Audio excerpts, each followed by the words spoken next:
இப்போது அந்த 25 வடிவங்களிலிருந்து ஒரு வடிவமாக பார்க்கலாங்க. முதல் அவரது வடிவம் சோமாஸ்கந்தர். சோமாஸ்கந்தருங்கிறது சிவன், பார்வதி மற்றும் குழந்தை கார்த்திகேயன், அவர் 3 பேர் சேர்ந்து அருள் தரக்கூடிய அந்த காட்சி தாங்க சோமாஸ்கந்தர். மிக அழகான ஒரு காட்சி. அதை சொல்லும்போதே எவ்வளோ சந்தோஷமாக இருக்குது இல்லைங்களா? அதுக்கான கதை என்னன்னு பார்த்தீங்கன்னா, தேவர்கள் அனைவரும் சூரபத்மனோட கொடுமை தாங்க முடியாமல் சிவன்கிட்ட போய் முறையிடுறாங்க, எங்களுக்கு இதிலிருந்து ஒரு விடுவு காலம் கொடுங்க அப்படின்னு.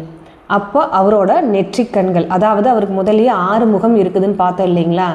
அந்த 6 முகங்களிலிருந்து அந்த நெற்றிக்கண் வழியாக 6 தீப்பொறிகள் வந்து கங்கையில் விழுந்தது. அந்த 6 தீப்பொறிகளிலிருந்து 6 குழந்தைகள் வந்தாங்க. அந்த 6 குழந்தைகளையும் 6 கார்த்திகை பெண்கள் வளர்த்துனாங்க. அந்த 6 குழந்தைகளும் பார்வதி அம்மையை போய் அணைக்கும் போது, அந்த அம்மா நம்மளோட பார்வதி அம்மா அந்த குழந்தைகளை அணைக்கும் போது அந்த 6 குழந்தையும் அப்படியே ஒரே குழந்தைய நம்ம கார்த்திகேயனை வடிவெடுத்தாங்க. அதுதாங்க நம்மளோட கார்த்திகேயன் அவதாரம். அந்த கந்தரோட தாயான பார்வதியும் தந்தையான சிவனும் நம்மளுடைய குழந்தை கந்தர் கார்த்திகேயன் அவரும் 3 பேர் சேர்ந்து அனைவருக்கும் தேவர்களுக்கும் காட்சி அளித்தது தாங்க சோமாஸ்கந்தர். அதுதாங்க சிவனோட முதல் வடிவம், அந்த 25 வடிவங்களில் முதல் வடிவம். அதற்கான சிறப்பான சோமாஸ்கந்தருக்கான சிறப்பான ஆலயங்கள் எங்கெங்கெல்லாம் இருக்குன்னு பார்க்கலாங்களா? முதல் தலம் திருநெல்வேலி நெல்லையப்பர் கோவில்.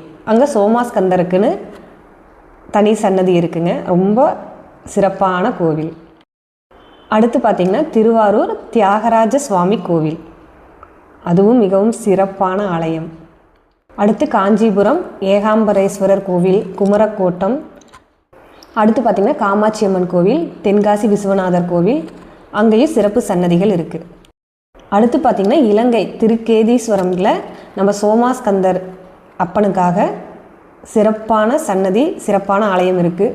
நம்ம எல்லாருமே ஒரு நாள் சிவபக்தர்கள் போய் வழிபட வேண்டிய ஆலயங்கள் இவை அனைத்துமே.